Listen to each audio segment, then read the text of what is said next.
We live in a period of time where how cool we are is determined by the things that we have. Cars and watches are seen as signs of status. And it's in this world where we reside.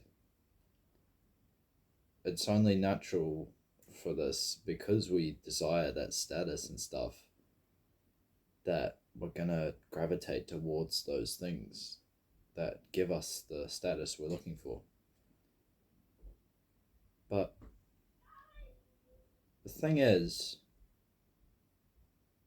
we know that material things aren't what matter. We've been hammered, we've had this hammered into us that we know that these things aren't going to make us happy, and yet we still chase them. Of course, we know these things don't matter in the grand scheme of things, and of course, we know that they're not as important as relationships, but we still chase them because we want that feeling of status and approval, even though we actually know that it's probably not going to give us that feeling that we want. You might notice this when you buy something online. You're more excited waiting for it than when it actually arrives. It's the anticipation of the thing that we chase rather than actually the thing. But what we don't realize sometimes is that when we buy things, we are trying to fill a void. When we buy these materialistic things that aren't important, that don't that we don't need, we're trying to fill a void. That is what these companies don't want us to know. They don't want us to know that their products are unnecessary and they actually don't need them. Of course, we know this, but it's the fact that we have the fear of missing out and the fear of not fitting in. Oh, that's why Apple is so successful. Literally have people bullying other people because they have a fucking phone that isn't an Apple. That is it. That is company marketing at its finest. They will they will sell a product that is literally a sign of status, and you will be looked at as a better person if you have their product. That's why I'll probably never buy an Apple product. I mean, I might buy an iPhone at some point, but it's just I don't care about that argument. But this is what companies use to manipulate us into buying their products. They make us feel like we absolutely need their product. Otherwise, we'll miss out or we will be looked at as the weird kid. This is no way to live. If we continue down this path for our entire life, we will be slaves to consumerism. Every single ad that pops up will be needing to spend our money on this new thing we didn't even know existed a week ago. We can't be living like this. So how can we prevent materialism in a world that promotes it so avidly? It's everywhere you look. It's all over the streets. There's advertising billboards everywhere. It's on your phone. Every time you scroll on social media, there's an advertisement that pops up. You get ads at the start of YouTube videos. It's all over the place. They are trying to get you to buy their thing that they say is better than everyone else's. But we know that that won't make us happy. So how do we stop? Let's start with the simple things. We should start by deleting the apps that we usually buy things from. Delete your AliExpresses, your eBays, your TradeMe's, your whatever place you buy things from. Sure, you're probably going to look at websites now, but if you don't have the apps on your phone, it's harder to go on to them and see something that you wouldn't have bought otherwise. On top of this, you should unsubscribe from email promotions. I know that I am susceptible to these particularly, as you just see a bunch of stuff from the companies that you buy from consistently, and it just makes you want to spend more and more money. And the only way to stop this is to delete the email promotions and stuff. I think there's like services that can do this, or you can just go and sorry. There are services that can do this, or you can just go unsubscribe from all of them individually and just make sure you get rid of all the ones that you usually buy from. But then on top of this, you may think this is an extreme step, but I think it's absolutely crucial. I think you should delete your social media apps. Now you're gonna think, "Whoa, that's over the top," but like, it's just, I don't think social media is a good thing anyway.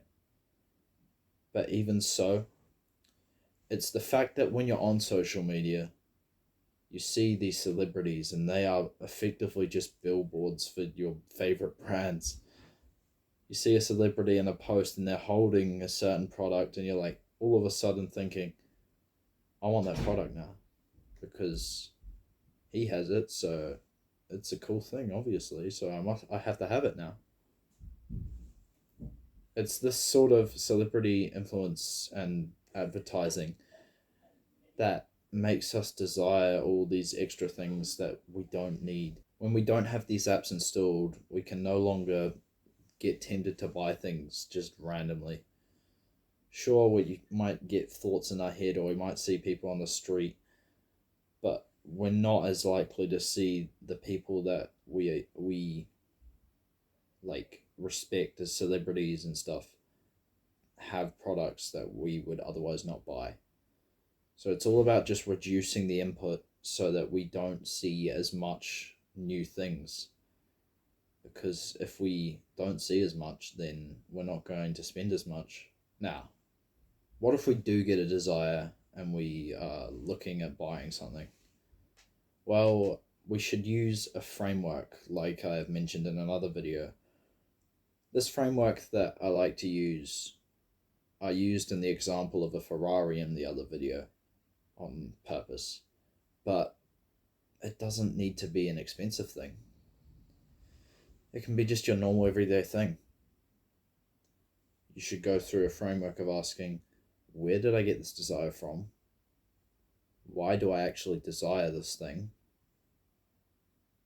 Is it worth it?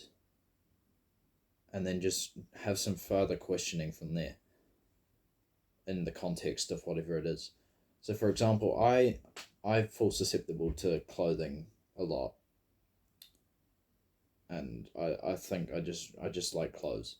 So when I'm in the shop and I'm looking at this shirt that I want to buy, I'll ask myself, where did I get this desire? So I saw a cool outfit online using something like this. Why do I have this desire? I want to express myself in this way, but I also want validation for the way that I dress myself. Don't I just have clothes at home? I literally just brought some clothes like a month ago. I mean, yeah. Do I need this? Well, probably not. That's how you dissolve these desires. You gotta think about it rationally and logically. You just gotta go through these questioning processes and slowly break down your desires to a point where you can either decide if it's actually a worthwhile purchase, or most of the time you'll find that your money would be better spent elsewhere. The reason this works is because it adds friction to the purchase. Rather than buying stuff mindlessly like you might normally do, you're starting to actually think about what you're purchasing. This means that when you do this, you are way more likely to not purchase the product than if you had have just done nothing. And this means the things that you do buy if you aren't bullshitting yourself with your excuses, you're going to actually use them and find worth in them. So that's my take on it specifically. I think that this framework is a crucial part of like not purchasing things compulsively. You just need to think through and let the process work. As long as you don't bullshit yourself, you're going to get an honest response from yourself. The key to avoiding materialism in this materialistic world is to be happier with less. We've seen this with a huge blow up in minimalism in recent years, where people maximize every single centimeter of space they have in their houses. You see these tiny little apartments that have beds folded into the walls and just drawers with fridges and stuff underneath and cupboards that are folding out from the walls and stuff. You just see them maximizing the space. We don't need to go into this length of detail, but we can be happier with less. This means that we don't need all these materialistic things, because we know that the only important things to us are relationships and purpose, and then all the necessities to live, such as food, water, shelter, house, garden, if you want that. It's just, you need the essentials, and then sure, you can have a couple of non-essential things. Of course, you can have your things that you actually use. If it's a non-essential thing and you're actually going to use it, then sure. Like, an example for this is what I'd say is a watch. Like, sure, you don't need a Rolex, but you can buy a nice watch because it looks good in an outfit, adds a bit of style, and it's practical as well. You want a nice watch, okay? But you don't need a Rolex. You want just a nice everyday watch that you can wear. You might also want some headphones for music and stuff. You can have expensive things. No one's saying you can't. But the thing is, we just don't want to have so many expensive things that it's just over the top. We just want the essentials and a couple of like non-essential things that we actually use. We should work to live below our means. This means that every month we will allocate a budget for the entire month that we will spend on food, rent, heat, electricity, and like activities during the month if you do stuff on weekends, like every couple of weekends. If we set a budget like this and we set it below what we actually earn, this means that we are able to take the money we save at the end of the month and put it into a savings account. This way, if we have a month where we earn less than we expected, we're not going to suffer tragically, because we still have money in our savings that we can dip into if we absolutely need it. Plus, we are more likely to be fine and survive, because we will probably still fit within the budget for the month, because we are not living like we are not living as if we're earning such a high amount each month. We're living on the bare minimum or just slightly above it. Just enough to get by. This is why you see people that look like regular people but are secretly millionaires. It's because they live below their means and then they save. They save every other penny that they can. And slowly that builds up with compound interest over time. And eventually they break through and they become millionaires. Even though they're living such a humble lifestyle, it's because they have these strict saving plans. And they're able to be happy with less. That's the key to building wealth. Be happy with less, because then you won't spend your money on stuff that you don't need. If you want wealth, you can't spend the money. I mean, it sounds pretty simple, but a lot of people want to have money so that they can spend it. But that's exactly what loses you money. So, in order to have money, you need to actually save it. You can't spend the money if you want to have it. You need it for emergencies and stuff. So that's why you have it there. So, in order to wrap up, we need to eliminate these materialistic desires. And while we're doing it, we need to eliminate consumption so that we're able to get rid of desires much more easily, rather than just getting rid of one and then just replacing it with another one that we found on social media or a shopping app that we have.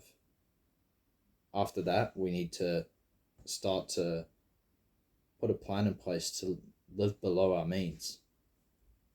Because if we do this, we're going to differentiate from what's actually essential and non-essential. And then from there, if we live below our means, we have an emergency fund just above that.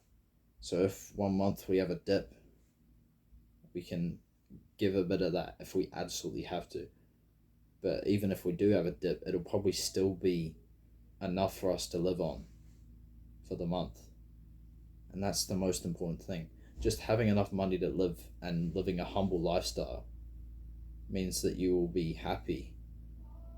Well, not exactly happy, but you'll be happy with less.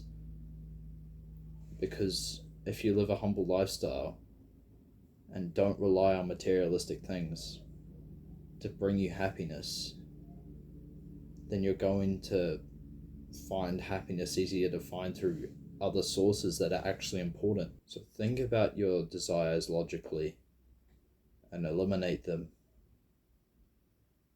and learn to be happier with less and enjoy your relationships and your purpose over everything else. I love you all. Now stop consuming and go create.